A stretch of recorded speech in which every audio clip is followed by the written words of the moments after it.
ሱሰኛ ነው ልጄ። በቃ በጣም ሱስ ውስጥ ገብቷል። አላስፈላጊ ባህሪዎች እያመጣብኝ ነው።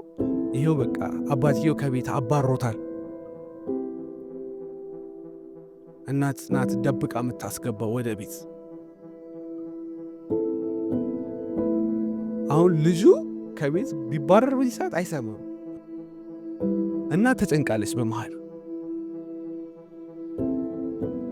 ውይ እናቶች፣ እኔ አሁን ለሱሰኛ ሆኖ እናት ያለው ሰው በጣም ነው የሚያሳዝነኝ።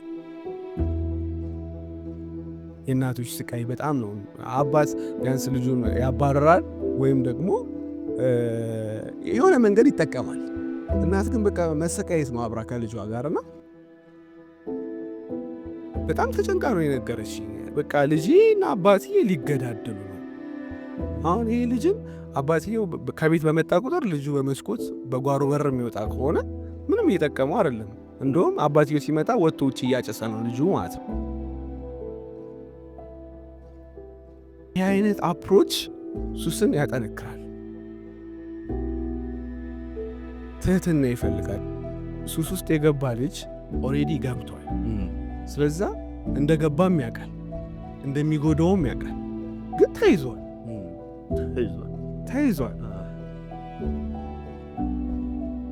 ይሄ የተያዘ ልጅ በግድ አላቀን ማስወጣት እንችላለን። ግን ልጁ ፍቃደኛ አይሆን አላረለ። አሁን ከመሬት ተነስቼ የሆነ ኔጌቲቭ የሆነ ኮሜንት ምናምን ብሰጥ አይምሮ ባይ ዲፎልት ሪስፖንስ ያደርጋል፣ ብሎክ ያደርጋል። ስለዛ ያንን ሜካኒዝም ይጠቀምና ልጁ እንደውም አይረዱኝም፣ አይሰሙኝም፣ አይወዱኝም ወደ ማለት ውስጥ ይገባል። ይሄ አይረዱኝም፣ አይሰሙኝም፣ አይወዱኝም የሚለው ፊሊንግ ደግሞ ጥላቻ ልብ ውስጥ እየፈጠረበት ይመጣል። ይህን ጥላቻ ደግሞ በሱሱ ለመሸፈን ይሞክራል። ከዛ እየባሰ እየሰከረ መምጣት ይጀምራል። ድሮ ተደብቆ ያደርገው የነበረው አሁን አይኑን አፍጥጦ መምጣት ይጀምራል። ስለዛ ከዛ ላይ ይህ ልጅ ለየለት ተበላሸ እንለዋለን። ስለዛ በቃ ኦሬዲ ተለይቶልኛል ተበላሽቻለሁ ይልና ከዛ በኋላ ከቤት ውስጥ ዕቃ ማንሳት ይጀምራል። ገፋፍተን ከጨዋታ የምናስወጣው እኛ ነንና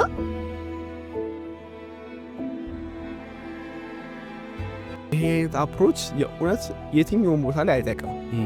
እናቶች የሚጠቀሙት አፕሮች ይሻላል እንደውም። ግን እሱም ቢሆን በቃ ፍቅር መስጠትና ገንዘብ መስጠት ብቻ ነው በእናቶችም ዘንድ። ልጁን አውርዶ ማናገር። አንድ ምን አለችኝ፣ ወንድሞ በጣም እንደሚያጨስ ነው የምታውቀውና በቃ ካሁን በኋላ እኔም አብሬ ያጨሳለሁ ማለት ጀመረች እህቱ ማለት ነው። ከዛ በኋላ ወንድሞ አይፈልግም፣ እሱ እያጨሰ ስለሆነ እሷ እንድታጨስ አይፈልግም። አጫሽ ሆኖ እህቶቹ ታናናሽ ወንድሞች ሲያጨሱ አይወድም፣ ያውቀዋል እሱ በኢምፓክት። እዛ እኔ አብሬ ያጨሳለሁ ማለት ጀመረች። ከዛ በኋላ ቀስ እያለ እየተወ ነው ምናምን የመልክት መስጠት ጀመረች ማለት ነው። ስለዛ እንደዚህ አይነት እቤት መጥቶ ፊት ለፊታቸው አብሯቸው እንዲያደርገው እና እናት ከሆነች ልጄ ይሄ ነገር እኮ እየጎዳኝ ነው፣ ይኸው እያመመኝ ነው ምናምን ብትለው ልጅ ነው እናቱ ምንም ነገር ስትሆኑበት ስለማይወድ የመተው አፕሮች እያመጣ ይመጣል።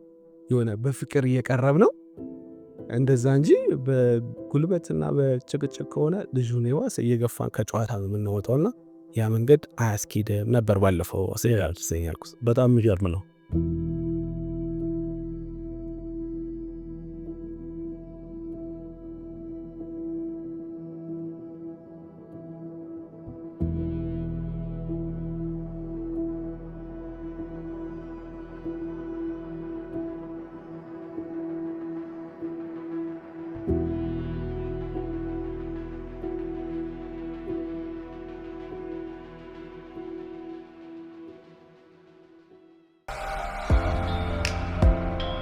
የኔ